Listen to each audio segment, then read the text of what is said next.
Welcome back to our Shir in Lekutas Tiches. We are learning Chelek Yud Daled, volume 14, the second Ticha for Pashas Nitzavim on page 114. This is the Ticha on a Rashi, so we will look at the Posuk and the Rashi inside. Then we'll look at the section from Sefer Yehoshua, which relates to the Rashi. Then we'll come back to our shir in this ticha.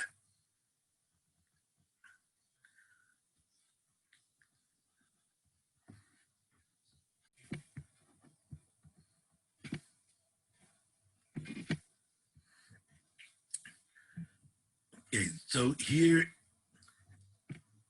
is the pasuk at the beginning of the parsha. We'll look at the first three psukim. The middle one is the one with the Rashi that we're going to learn. So Moshe Rabbeinu tells all the people, all of you stand today before Hashem, your God. Moshe Rabbeinu had assembled them earlier, as we see at the end of Parashas Yistovoi, Vayikra Moshe el Kol Yisroel. Moshe Rabbeinu called all the people together. So they're all assembled. Who? Roshechem Shivtechem, the heads of your tribes, Ziknechem, your elders, Vishoitrechem, your officers, Koilish Yisrael, all the people of Israel, all the men of Israel. Then there's also Tapchem, Neshechem, your children, your wives, Vegercho Asher Bekerev Machanecho, the Geir in your midst. Now here's the critical part. From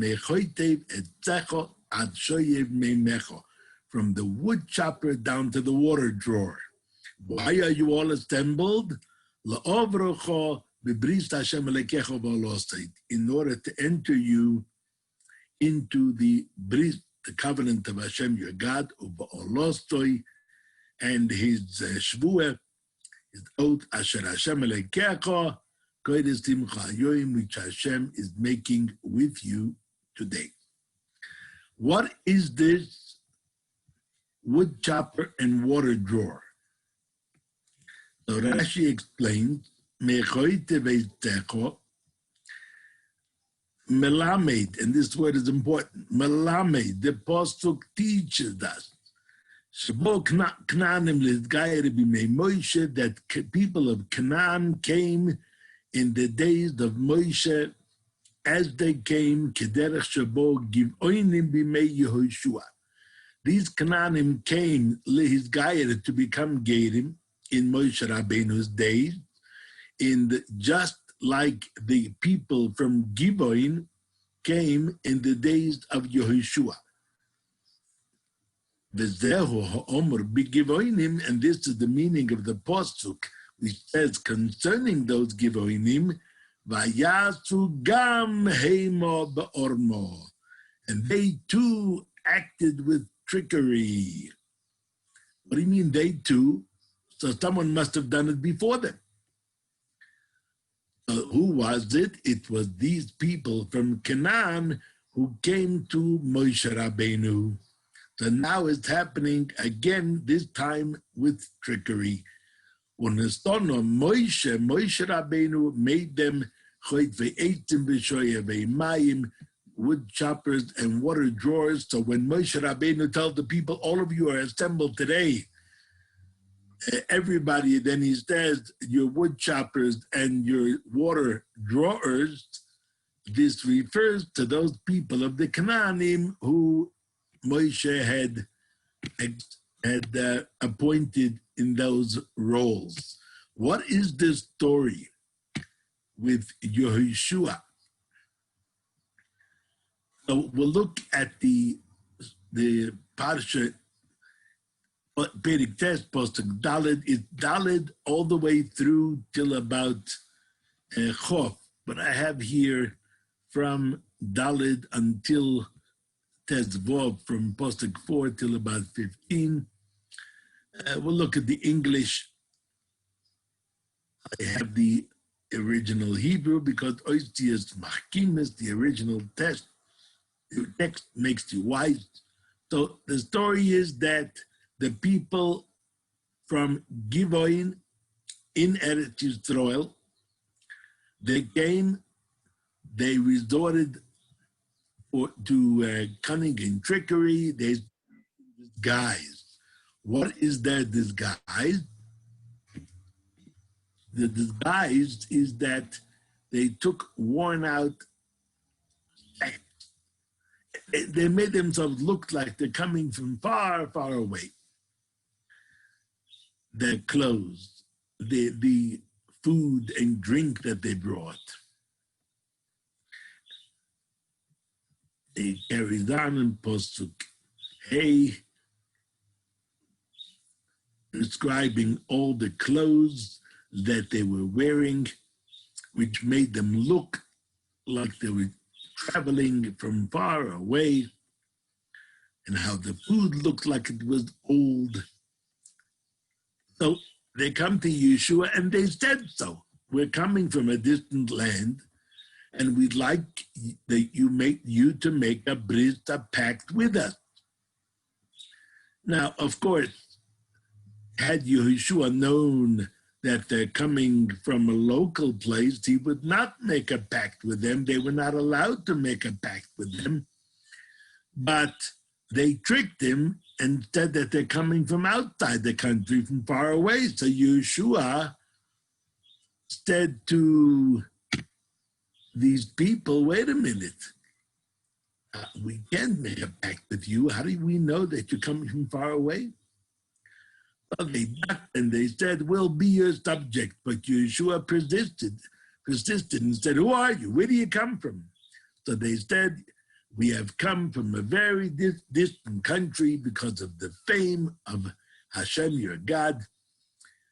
We heard the report of all the miracles that he did in Mitzrayim, all that he did to the two kings of Amori on the other side of the Yarden, King Sichon, King Og. So we heard of all that, so we want to make a pact with you. So our elders instructed us to take along provisions and to go to these people, the Eden, and say, we'll be your subject, let's make a pact. And they start describing how when they left, everything was fresh and nice, their clothes and their food.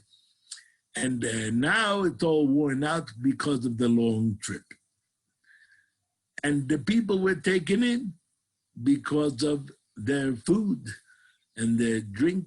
They didn't inquire of Hashem, like Urim V'Tumim, whether they should accept them or not, but Yeshua made a pact with them that their lives would be spared, and they swore to them that they wouldn't harm them. That's the story in Yehoshua. Now, this is what Rashi is saying, based on a Medrash Tanchuma, that these wood choppers and water drawers are people who preceded these Givoinim. The Givoinim came when they had already crossed the Jordan into Eretz Yisrael, and then they tricked Yeshua. These people, the wood choppers and water drawers, came earlier, before the Yidden came into Eretz Yisrael, while Moshe Rabbeinu was still leading them. They came in order to be Megayer. Moshe Rabbeinu didn't accept them as regular Gerim. Why not? There's a lot of discussion whether Moshe Rabbeinu would have been allowed to accept them as full-fledged Gerim, being that they are the inhabitants of they are from the 7 nations who are the inhabitants of what became Eretz Yisrael. So there's much discussion. Bottom line, Moshe Rabbeinu didn't accept them as regular Gerim. He accepted them as servants. He appointed them wood choppers, water drawers. That's who the pasuk is referring to. Now, the Rebbe has several questions on this Rashi.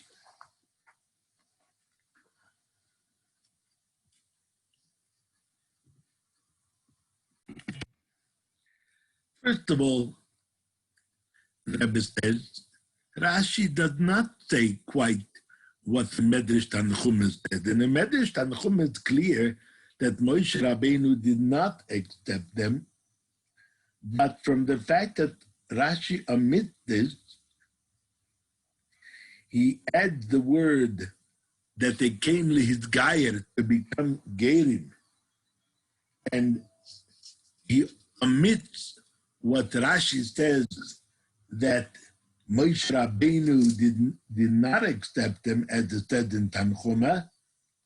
So that seems to say that Rashi holds that according to Pshuta Shel Mikra, Moshe Rabbeinu did accept them, and they did become gerim. But according to that, we have a question of how do we know in Pshuta Shel Mikra, how does Rashi know that Moshe Rabbeinu accepted them as gerim? It would seem on the contrary. Just as Rashi's proof that these are a separate category from the fact these wood choppers and water drawers are in a separate category from the rest of Klal Yisrael, from the fact that Moshe Rabbeinu separates them from Kol Ish Yisrael, so too, it would seem that they're not included among the Geir Asher Bikirbecho, among the Geirim in your midst, because they're separated from that category too. In fact, they would seem to be part of the Geirim because the Pasuk uses the same expression in plural. For the first several categories, the heads, plural, of your tribes, plural, your elders, plural. When it comes to the Geir, it switches to the singular, the Geir cho asher b'kerem machanecho, the Geir in your midst. And that same singular is also used for the wood chopper and water drawer in the singular. So it would seem to be that they should belong to that category of Geircha. But then why does the Moshe Rabbeinu separate them into a category for themselves?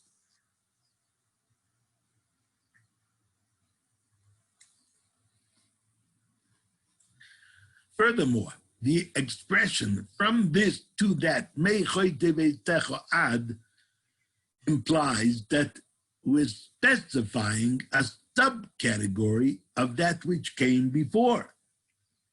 And the Rebbe proves it from several places, like, for example, in the story of Makas Bechoros, the plague of the firstborn in Nitzavim. It says over there that Hashem struck every first...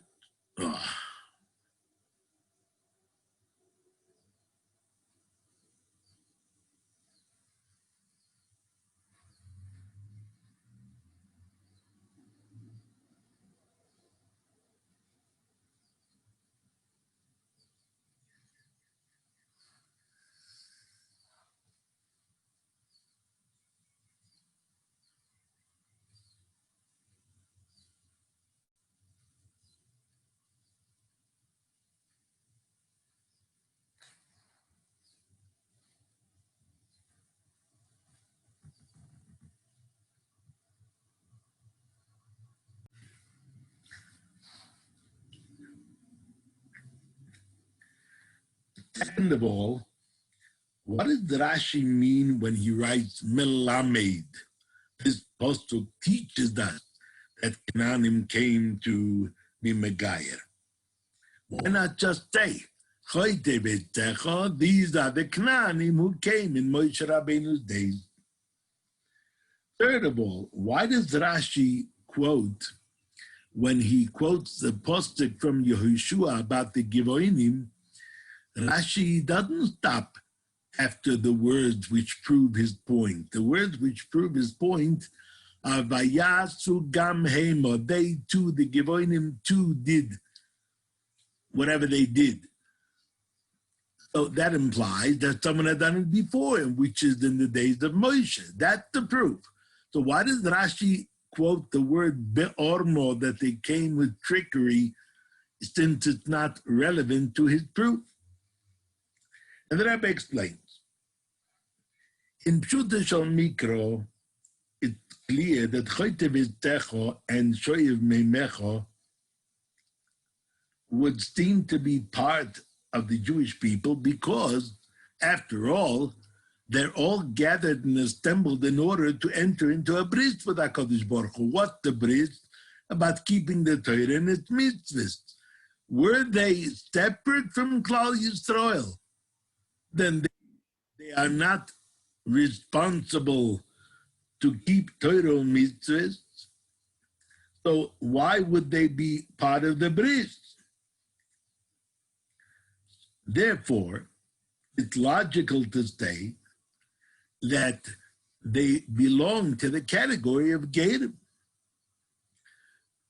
Why Gerim? First of all, we see that the Pasuk uses the same singular expression about Geircho, your Geir, Asher Bikirbecho, in your midst, and the same singular expression from the wood chopper and the water drawer, not wood choppers.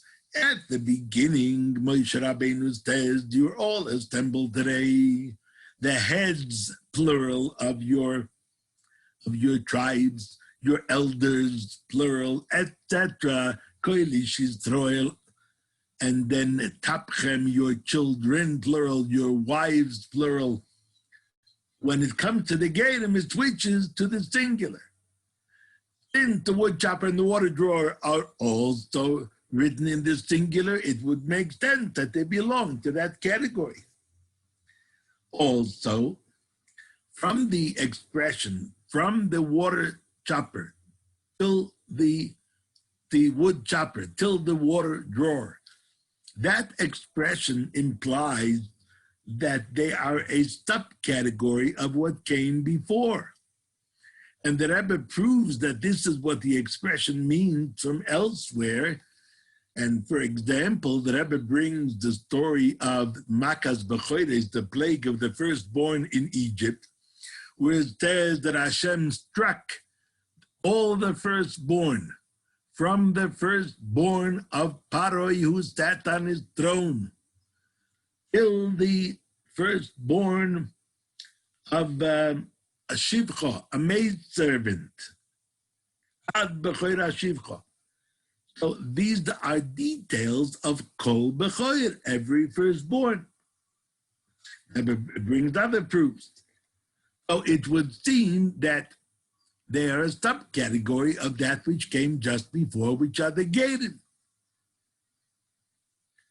So they're not outside of the nation, being servants, nor are they part of what came before. Otherwise, why separate them into another category? The fact that they had the job of woodcutters or water drawers doesn't make them belong to some separate category. So we must say that even within the category of Gerim, they're also in a separate category from Geircho Asher B'Kereb Machanecha, the Geir in your midst. And it would seem, since we didn't have this category before, it would seem that this new category arose just previous to Moshe Rabbeinu's gathering the people. Because if not, then we should have found earlier some reference to this category and what the law regarding them is.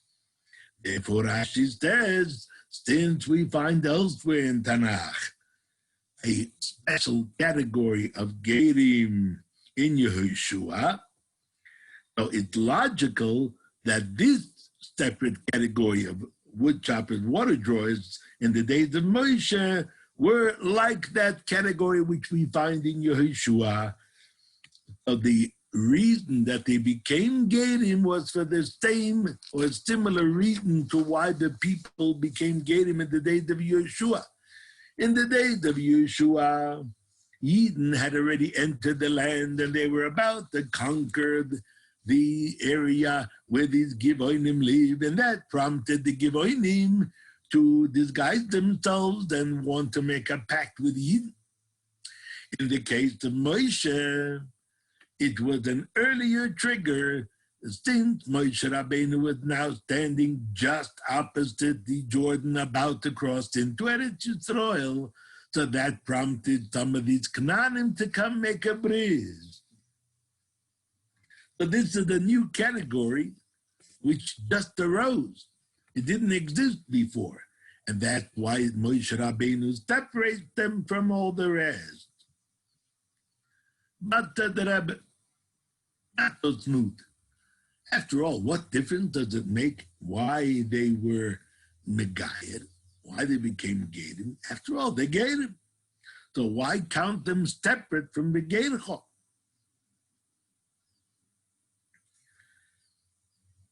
And therefore, Rashi says at the beginning, in the first word of his commentary, Melamed Shebo Knanim Lizgayer. The Pasuk is teaching us that the Knanim came to be Megayel like the Givonim came in the days of Yeshua. Meaning, the fact that Torah separates them into a separate category is meant to teach us that there were such people. And the Rebbe adds many things which Torah tells us in a way of an allusion, a hint. And so here the Torah is telling us what happened, that the Canaanim were starting to panic and they're coming to be Megayah.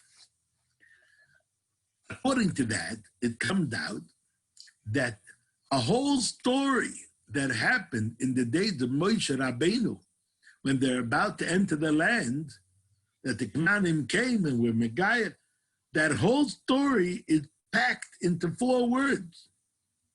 Wood choppers and water drawers. So that's difficult to say. Therefore, Rashi says, we find this already in Sefer Yehoshua. It alludes to them by saying that the Givonim also came.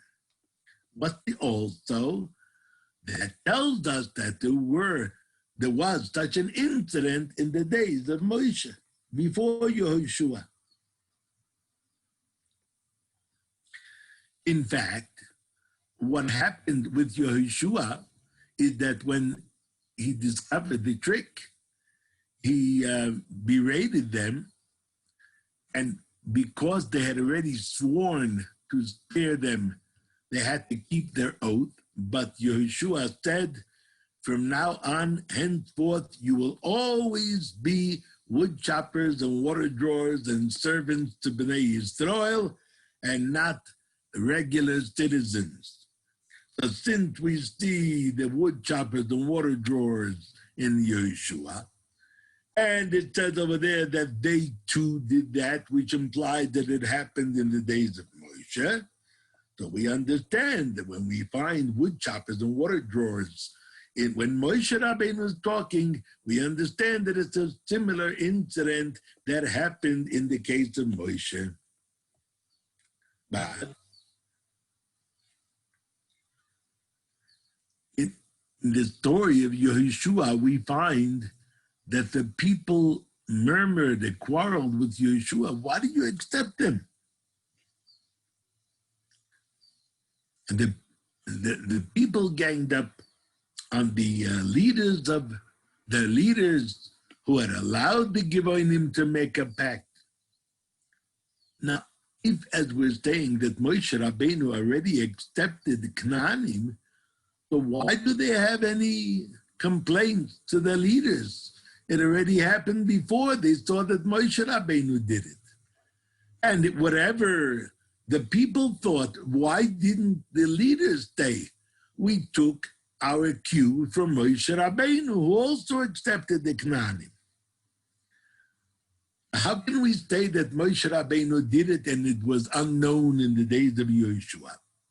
In order to answer this, Rashi says, Rashi quotes the one word after Bayasu Gamhema, they too acted that way. Rashi adds the word Ba'ormo, with trickery, with deceit. But in the days of Moshe, the Canaanim didn't come with deceit. They came to be Megayer, straight up. So we cannot learn from the incident of Moshe that it was the proper thing to do for the Givonim in the days of Yeshua, it's proper to accept them. So they couldn't defend themselves by saying, Moshe Rabbeinu already did it. That's not what he did. There they came straight to be Megayer. So Moshe accepted them. That's all in the Pshuta Shel Mikra. We know that Rashi contains also the wine of Torah, Pnimius HaTorah. So what is it in this case that we learn in Avodas Hashem according to Pnimius HaTorah from this Rashi? Says the Rebbe, the Alter Rebbe had a comment on this posuk. Upon Mechoite Veitecho, from the wood choppers, so that understands the word Eitzecho as the plural of eitz, a tree, wood.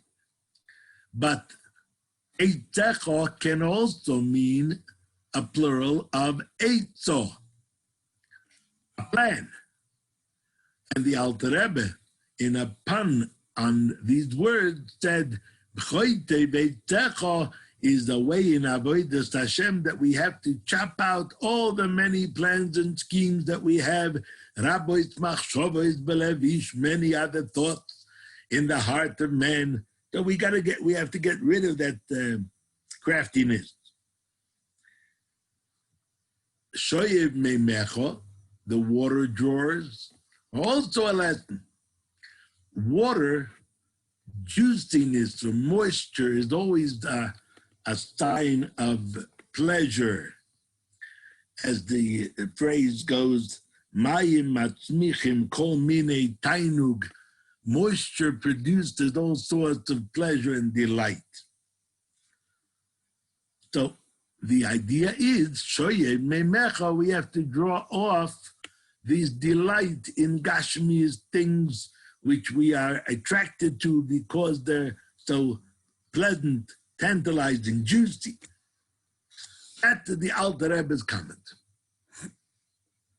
Now, says the Rebbe, one might argue such an avodah of getting rid of one's plans and schemes is okay for the category of Yisochor, those who spend their lives in the tent of Torah and Avodas Hashem. They don't have to do with the commercial world. They spend their days in Torah Tefillah, so they're okay to get rid of all their thoughts and plans and craftiness. But a businessman, someone who spends his life in the commercial world, Zvulun, who unlike Yisachar represents the Jew who is engaged in commercial enterprise, how can he do that? What do you mean he's going to live without schemes and plans? And he's going to live without any interest in enjoyment of the physical pleasures? That's not the way of the world. That's not the way you do business. Therefore, in order to answer that argument, Rashi instructs us, Melamed Shabo Knanim Lizgayer. The Pasuk is teaching us that Canaanim came to be Megayer in the days of Moshe. What's Canaanim? So we always understand Canaanim as the people of Canaan, the land of Canaan. Canaanim are the inhabitants of Canaan. But we find in Nach that Canaanim, we also find it in the Chumash, that the Canaani is a merchant. In the case of Yehuda, who married Bast Ish Canaani, the daughter of a merchantman. A Canaani is a merchant. So we see that the merchant came to Moshe Rabbeinu and he made them the choppers of skeins and the drawers of the water. So it's not only an avodah for those steeped in Torah constantly. Okay, that's the one thing, that's the malamed, that wasn't teaching us. Now, perhaps someone will continue to argue at a very difficult avodah, it's a very hard job to reach such a high level that even in his physical affairs, in his commercial affairs, he's also going to just rely on Hashem. How do I reach that? So to answer that argument, said the Rebbe, Rashi continues that Moshe Rabbeinu took these Canaanim, these merchants, and he made them, Moshe Rabbeinu made them choppers of ideas, schemes, and drawers of the waters of pleasure, meaning that the power to do this comes from the fact that every Yid has within him a spark of Moshe Rabbeinu, as the Gemara says in Broches, that Moshe Rabbeinu said to the people, now Israel, what does Hashem ask of you except to fear him, to follow in his ways, etc., etc. Said the Gemara, is it so simple that Moshe said to the people, what does Hashem ask of you? To fear Hashem, to keep all his mitzvahs. Is it so simple? The Gemara answered, yes, for Moshe Rabbeinu it's a simple matter. But the question remains that Moshe is talking to the people. He's saying, what does Hashem ask of you? And the Rebbe explains in Tanya, in Perek Mem Beis, that what the Gemara is answering, that with respect to the Moshe Rabbeinu within each of us, it is a simple matter. We have to reveal that spark of Moshe within us. But for that Moshe within us, it is indeed a simple matter to fear Hashem, to keep his mitzvahs. Likewise over here, when the Rashi said that Moshe Rabbeinu made the Canaanim choppers of Eitzah, of schemes and drawers of water, it means that the Moshe within us is what empowers us to live up to that high standard of avodas Hashem.